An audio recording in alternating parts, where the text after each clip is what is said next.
चरणों में इनके धरो। हर हर महादेव शिव शंभो, हर हर महादेव शिव शंभो, हर हर महादेव शिव शंभो, हर हर महादेव शिव शंभो।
उनकी पूजा से वरदान पाते हैं सब, सृष्टि का दान पाते हैं सब, सृष्टि का दान पाते हैं सब।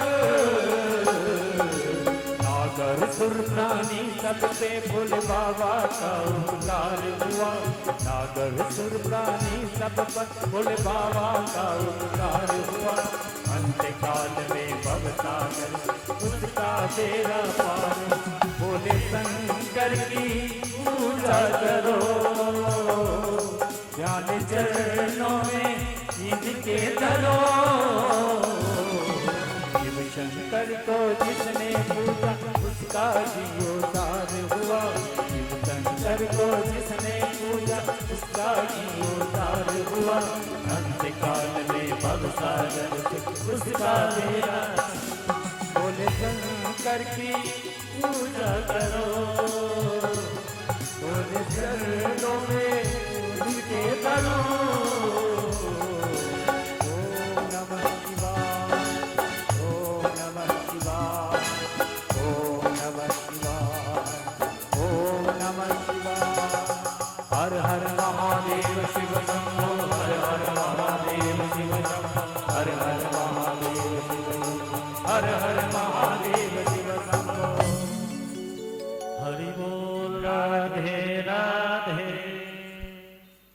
आप हैं पवन शाह जी अकुराहा निवासी, जिनके तरफ से 51 रुपए का चढ़ावा आया है। आप हैं कामनी देवी जी, जिनके तरफ से 50 रुपए का चढ़ावा आया है। इसी के साथ हम लोग चलते हैं व्यासपीठ की ओर और श्रवण करते हैं कथा अमृतवाणी। मेरे बंधुओं में व्यास जी महाराज ने भगवान विष्णु की आराधना की। भगवान विष्णु को प्रसन्न करने के पश्चात भगवान शंकर की आराधना की।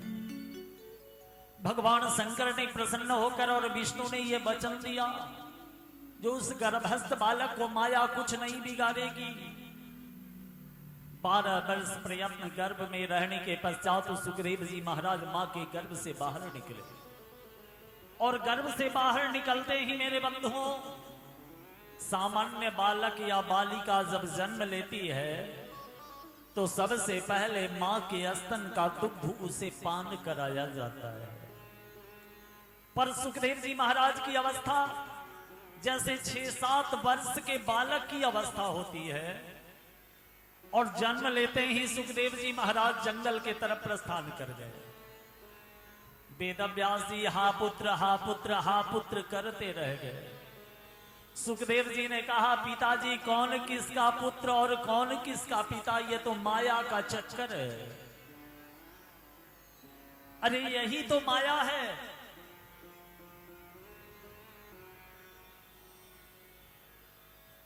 सुखदेव जी महाराज जंगल में चले गए और वेदव्यास जी पुत्र शोक में व्याकुल हो गए। यही दुर्दशा चक्रव्यूह की लड़ाई में अर्जुन के अभिमन्यु के मरने के बाद अर्जुन की थी।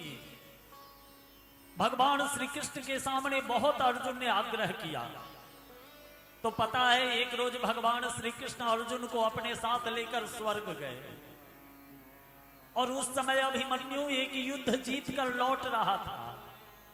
जैसे अभिमन्यु को ढोल बाजे नगारे पुष्पमाला से स्वागत किया जा रहा था और अर्जुन ने जैसे ही देखा हा पुत्र हा पुत्र हा पुत्र किया, अभिमन्यु ने क्या कहा पता है?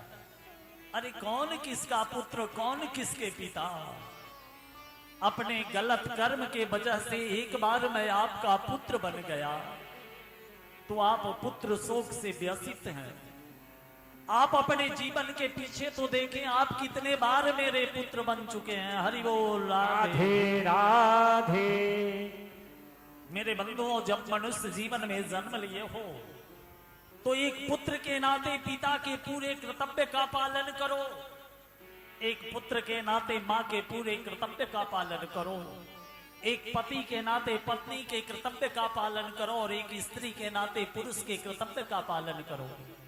परंतु याद रखो, ये दुनिया एक पिकनिक का ठिकाना है, अस्थायी ठिकाना नहीं है। यहां से सबको अपनी मंजिल पे जाना है। तो मेरे बंधुओं, 12 वर्ष प्रयत्न सुखदेव जी जन्म लिए। जैसे 5-6 वर्ष के बालक की अवस्था होती है, वैसे सुखदेव जी महाराज जंगल की तरफ प्रस्थान कर गए। वेद व्यास जी पुत्र शोक से व्यथित हैं।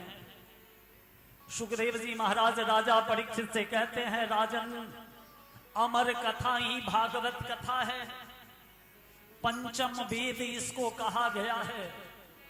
जो भागवत कथा के एक श्लोक को सोते उठते जागते बैठते या द्वादशाक्षर वसुदेव मंत्र का निरंतर जप करता है, उसके जीवन में समस्या तो आती है, पर समस्या आने के साथ उसका समाधान भी स्वतः हो जाता है। हरि बोल राधे राधे। राजा परीक्षित सुखदेव जी को प्रणाम करके कहते हैं, गुरुदेव, मन में एक शंका व्याप्त हो रही है, ये त्रिग्रही योग क्या होता है और दक्ष प्रजापति और भगवान शंकर में विरोधाभास क्यों हुआ और सती को क्यों अग्नि में जलना पड़ा? श्रवण करने की इच्छा हो रही है।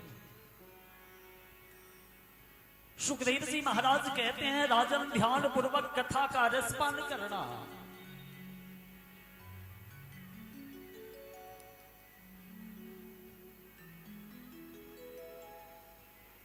सृष्टि प्रलय के पश्चात मंद्राचल पर्वत को सर्प की रस्सी से लपेटकर देवता और दानवों ने मिलकर समुद्र मंथन किया। उस समुद्र मंथन से 14 रत्न निकला। मैया लक्ष्मी निकली तो भगवान विष्णु अपने बगल में डाल लिए। कमल का फूल निकला तो भगवान विष्णु अपने हाथों में धारण कर लिए और मैया लक्ष्मी आसन बना ली। ऐरावत हाथी निकला तो देवराज इंद्र अपना वाहन बना लिए। कल्प वृक्ष निकला जो स्वर्ग में आज भी विराजमान है। कामधेनु गाय निकली जो कपिल मुनि के आश्रम में है। 20 का कलश निकला। जब सारी दुनिया 20 से व्यथित होने लगी तो भगवान शंकर ने हलाहल का पान कर लिया जगत कल्याण के लिए। अब अमृत का कलश निकला, तब क्या हुआ? देवता और दानव आपस में लड़ने लगे, पहले मैं पान करूंगा तो पहले मैं पान करूंगा। क्योंकि देवता और दानव दोनों मिलकर समुद्र का मंथन किए। देवता और दानव दोनों मिलकर समुद्र मंथन करने लगे तो भगवान विष्णु ने विश्व मोहिनी का स्वरूप धारण किया।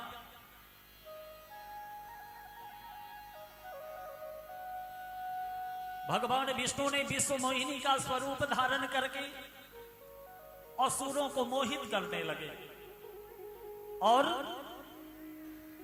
भगवान विष्णु का वाहन गरुड़ अमृत कलश लेके आकाश मार्ग में उड़ गया। जहां जहां अमृत का बूंद गिरा, जब एक साथ 3 ग्रह एक योग में हर 5 वर्ष के पश्चात और हर 10 वर्ष के पश्चात एकत्रित होते हैं, जिसको त्रिग्रही योग कहा जाता है। तो जहां जहां अमृत का बूंद गिरा, वहीं पे अर्ध कुंभ और महाकुंभ लगता है। अभी तक 28 कलयुग, 28 सतयुग, 28 द्वापर, 28 त्रेता बीत चुका है। जब आप यज्ञ करते हैं ना, तो ब्राह्मण देवता संकल्प कराते हैं, तो संकल्प में पढ़ाते हैं अष्टाविंशति तमे युगे कलियुगे कली प्रथम चरणे।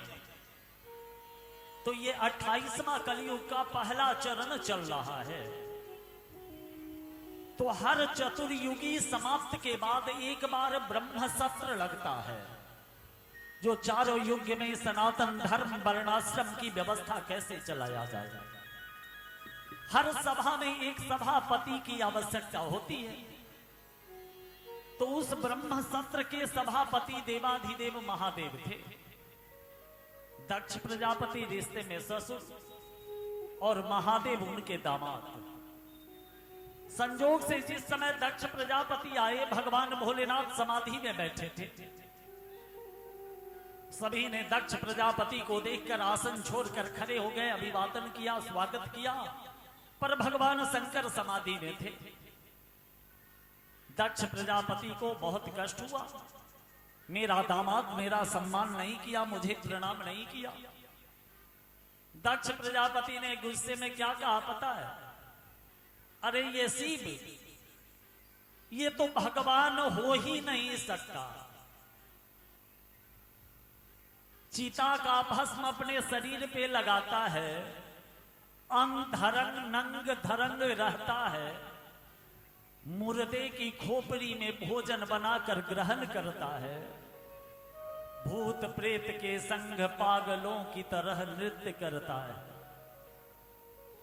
हर सेवक का कर्तव्य है, हर शिष्य का कर्तव्य है और हर पुत्र का कर्तव्य है, जब उसके स्वामी की, उसके गुरु की, उसके पिता की कहीं निंदा हो रही है, अगर संभव है तो वहां जवाब दे, अन्यथा कान में उंगली डालकर वहां से प्रस्थान कर जाए। भगवान भोलेनाथ का वाहन नंदी विराजमान था। नंदी दक्ष प्रजापति से कहता है, जो भगवान शंकर की अपने मुख से निंदा करता है ना, उसका मुख बकरे के जैसा हो जाए। जो भगवान शंकर की अपने मुख से निंदा करता है, उसका मुख बकरे के मुख के जैसा हो जाए। और जो भगवान शंकर के बारे में भला बुरा कहता है, उसका मस्तक शरीर से अलग हो जाए।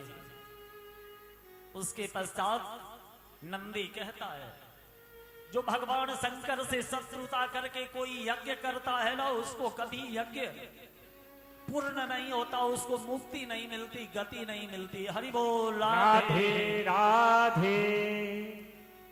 दक्ष प्रजापति चले गए।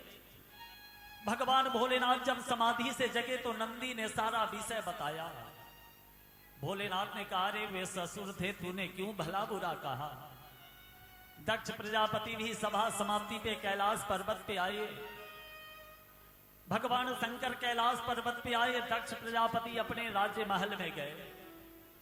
भगवान शंकर इस प्रसंग को भूल गए, पर दक्ष प्रजापति उस प्रसंग को याद किए और एक विशाल यज्ञ का आयोजन किया। उस यज्ञ में सबको आमंत्रित किया गया, पर भगवान शंकर और मैया सती पार्वती को आमंत्रित नहीं किया गया। सभी देवी देवता यक्ष किन्नर गंधर्व उस यज्ञ मंडप में जा रहे हैं, परंतु एक गंधर्व कैलाश पर्वत पे उतरकर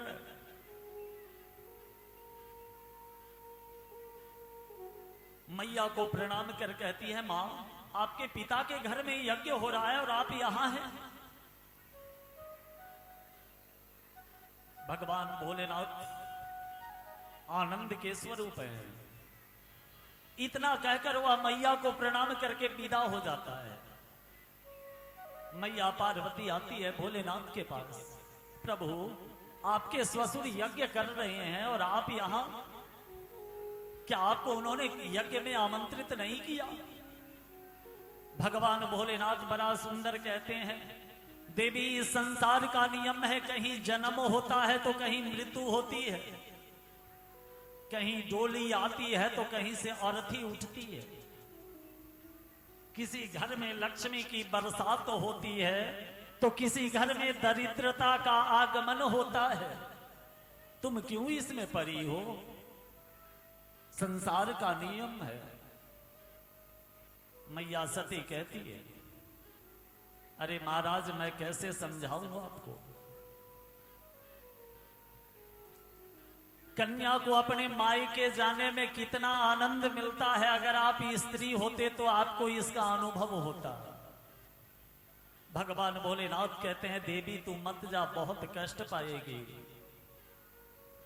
पर सती की इच्छा है जो पिता और पति के बीच में जो दूरी है उसको खत्म किया जाए। भगवान शंकर मना करते हैं पर मैया नहीं मानती है। मैया गुस्से में आकर बोलती है, अरे पुरुष तो निष्ठुरता का प्रतीक ही होता है, प्रेम रस का ज्ञान पुरुष को होता ही नहीं है। भगवान भोलेनाथ कहते हैं, देवी तू मत जा, बहुत कष्ट पाएगी। सती नहीं मानती है तो भगवान स्वीकृति दे देते हैं। मैया श्रृंगार करती है, नंदी पे बैठाकर भगवान भोलेनाथ मैया को विदा करते हैं, क्योंकि जानते हैं जो इस शरीर से अब दोबारा मिलन संभव नहीं है। मैया जब यज्ञ मंडप में पहुंचती है अपने पिता के घर पे, तो जैसे ही दक्ष प्रजापति ने देखा, दक्ष प्रजापति को खुशी नहीं हुई जो मेरी पुत्री आई है, उनको कष्ट हुआ। उनको लगा जो मेरी शत्रु की धर्म पत्नी आई है। सिर्फ माता ने कुशल क्षेम पूछा और मैया यज्ञ मंडप में प्रवेश की। ब्राह्मण लोग लाल पीले हरे काले उजले चावल रंग रंग करके वेदी मंडप बनाए थे।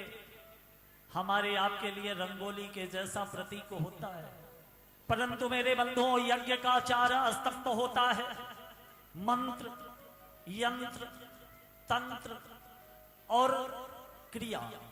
ये 4 के द्वारा यज्ञ पूर्ण होता है। मंत्र वेद और पुराण से लिया जाता है। यंत्र चावल रंग के जो सर्वतो भद्र चतुर्लिंग तो भद्र नवग्रह वास्तु इत्यादि इत्यादि तैयार किया जाता है। और यंत्र पहले क्या है, पहले ध्यान होगा, फिर आसन होगा, फिर पाद्य होगा, फिर हाथ धोने का, फिर मुख धोने का। ये क्रिया को यंत्र कहते हैं, तंत्र कहते हैं। और उसके बाद जो पूजा आप करते हैं उसको क्रिया कहते हैं। ये 4 स्तंभ से यज्ञ पूर्ण होता है। सती यज्ञ में एक एक मंडप को देखती है, पर कहीं भगवान शंकर का स्थान उन्हें नहीं दिखता है। ब्राह्मण लोग स्वस्ति वाचन कर रहे हैं, हवन कुंड तैयार है। जिस हवन कुंड के ऊपर यज्ञ की आहुति देनी है, उसी हवन कुंड के ऊपर सती बैठ जाती है। सती का शरीर योगाग्नि के द्वारा धू धू कर जलने लगता है। चारों तरफ पाही माम रक्ष माम होने लगता है। यज्ञ में आए आमंत्रित साधु संत सभी यज्ञ मंडप को छोड़कर भागने लगते हैं और कुछ लोग सती को शांत होने के लिए उनसे आग्रह करने लगते हैं, उनसे वंदना करने लगते हैं। जय जय भैरवी असुर भयावनी पशुपति भामिनी माया सहज सुमति बरे दिया ये माता अनुगति तनु तु अपा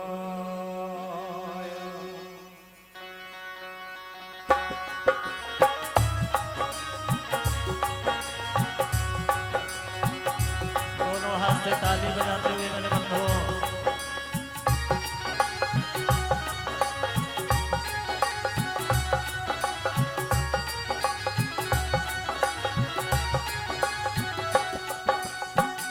जय जय भैरवी असुर भयावनी, जय जय भैरवी असुर भयावनी, पशुपति भामिनी माया, सहज सुमति बरती ये माना, अनुगति तनु तुम पाया। जय जय भैरवी असुर भयावनी। दोनों हाथ से मीठी मीठी ताली बजाते हुए हरि बोल राधे राधे।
जय जय भैरवी असुर भयावनी।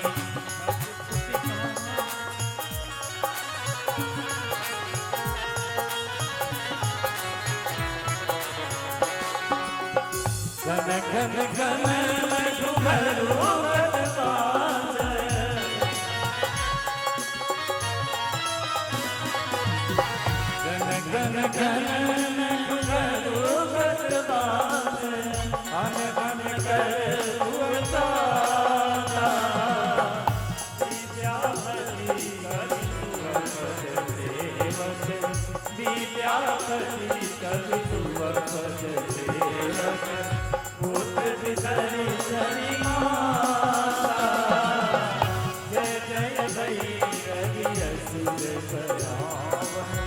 जय जय भैरवी असुर भयावनी। जय जय भैरवी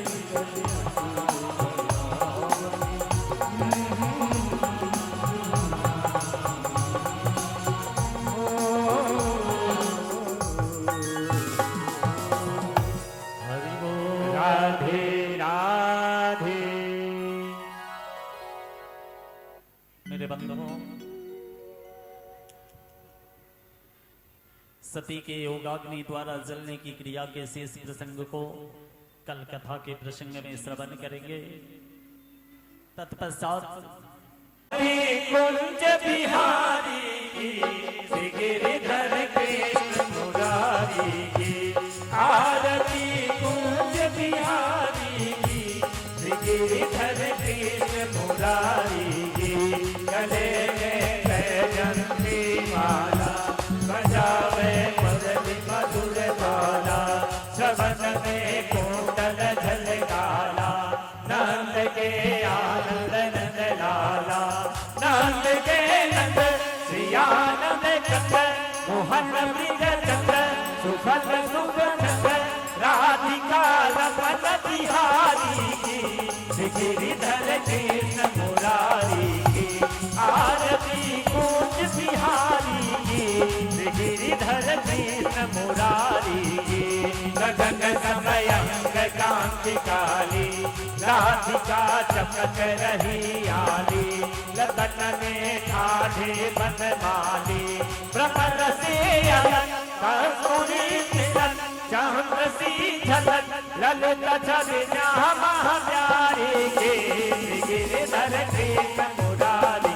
की, आरती कूंज बिहारी की, गिरिधर कृष्ण मुरारी की, कनकमय मोर मुकुट विलसे, देवता दर्शन को तरसे, गगन से सुमन राशि बरसे, बजे मुरचंद मधुर नंद, वादनी संग अतुल रति गोप कुमारी के, गिरिधर कृष्ण मुरारी की, आरती कूंज बिहारी की, गिरिधर कृष्ण मुरारी की, जहाँ के प्रकट भई गंगा, कलुष कलिहारन श्री गंगा, मरण से हो मोह भंगा, बसे बसिष्ठ जटा के नित्य, हरे अधनिश चरण झरि सिर बनवारी की, गिरिधर कृष्ण मुरारी की, आरती कूंज बिहारी की, गिरिधर कृष्ण मुरारी की, चमक उज्ज्वल तटरे दो, बज रही वृंदावन दे दो, चहु दिश गोप ग्वाल दे दो, हसत मृद मंद चांदनी चंद, कटक भव भंग यशोदानंद, देवकी छंद, बिनत सुनु देह भिखारी के, गिरिधर कृष्ण मुरारी की, आरती कूंज बिहारी की, गिरिधर कृष्ण मुरारी की, आरती अति पावन पुराण की, हरि जान जान की, महापुराण भागवत निर्मल सुख मुख विगलित निगम कल्प फल, परमानंद सुधार समय फल, लीला रति रस रस निदान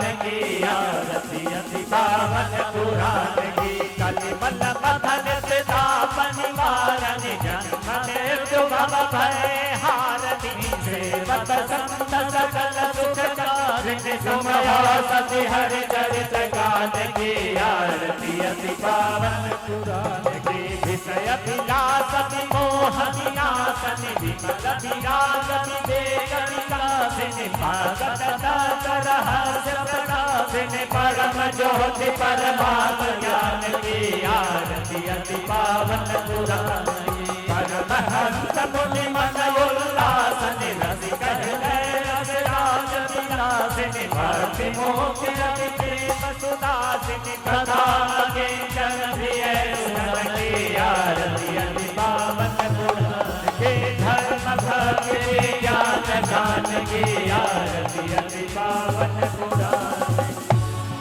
ओम देवाभिवंदनम देवाभिवंदनम, दिव्याभिवंदनम दिव्याभिवंदनम, इस जीवन का सब भार तुम्हारे हाथों में है, जीत तुम्हारे हाथों में, और ये हार तुम्हारे हाथों में, अब सौंप दिया इस जीवन का सब भार तुम्हारे हाथों में।